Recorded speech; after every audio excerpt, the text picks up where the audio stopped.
Normandy invasion, also called Operation Overlord or D-Day. During World War II, the Allied invasion of Western Europe, which was launched on June 6, 1944, which most celebrated as D-Day of the war, when some 156,000 American, British, and Canadian forces landed on 5 beaches along a 50-mile stretch of the heavily fortified coast of France's Normandy region. The invasion was one of the largest amphibious military assaults in history. Prior to D-Day, the Allies conducted a large-scale deception campaign designed to mislead the Germans about the intended invasion target. By late August 1944, all of northern France had been liberated, and by the following spring the Allies had defeated the Germans. The Normandy landings have been called the beginning of the end of war in Europe. After World War II began, Germany invaded and occupied northwestern France beginning in May 1940. The Americans entered the war in December 1941, and by 1942, American and the British, who had been evacuated from the beaches of Dunkirk in May 1940 after being cut off by the Germans in the Battle of France, were considering the possibility of a major Allied invasion across the English Channel. The following year, Allied plans for a cross-channel invasion began to ramp up in November 1943. Adolf Hitler, who was aware of the threat of an invasion along France's northern coast, put Erwin Rommel in charge of spearheading defense operations in the region. Even though the Germans did not know exactly where the Allies would strike, Hitler charged Rommel with finishing the Atlantic War, a 2,400-mile fortification of bunkers, landmines, and beach and water obstacles to counter the German action.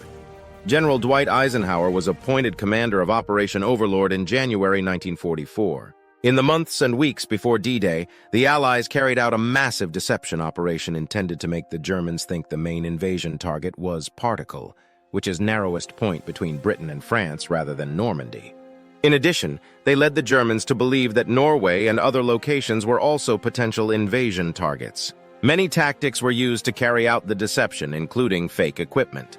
A phantom army commanded by George Patton and supposedly based in England, across from political double agents and fraudulent radio transmissions. Eisenhower selected June 5, 1944 as the date for the invasion.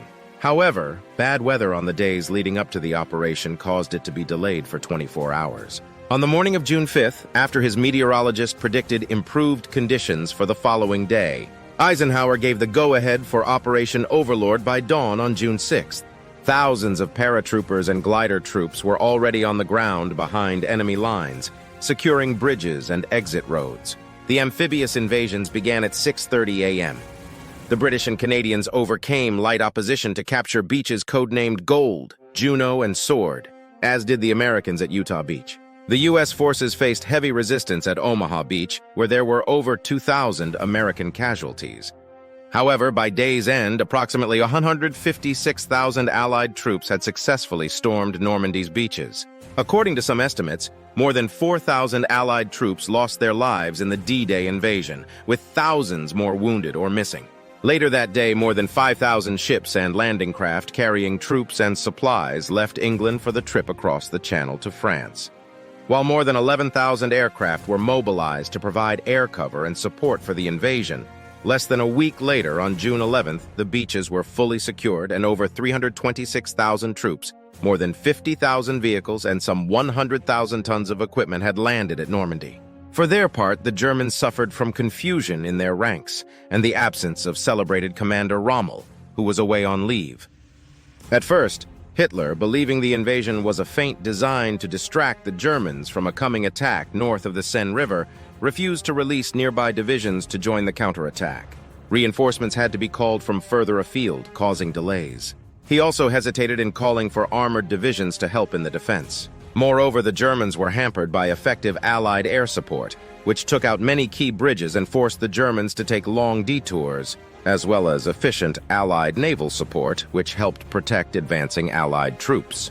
In the ensuing weeks, the Allies fought their way across the Normandy countryside in the face of determined German resistance, as well as a dense landscape of marshes and hedgerows. By the end of June, the Allies had seized the vital port of Cherbourg, landed approximately 850,000 men and 150,000 vehicles in Normandy, and were poised to continue their march across France. By the end of August 1944, the Allies had reached the Seine River. Paris was liberated, and the Germans had been removed from northwestern France, effectively concluding the Battle of Normandy. The Allied forces then prepared to enter Germany, where they would meet up with Soviet troops moving in from the east. The Normandy invasion began to turn the tide against the Nazis, a significant psychological blow.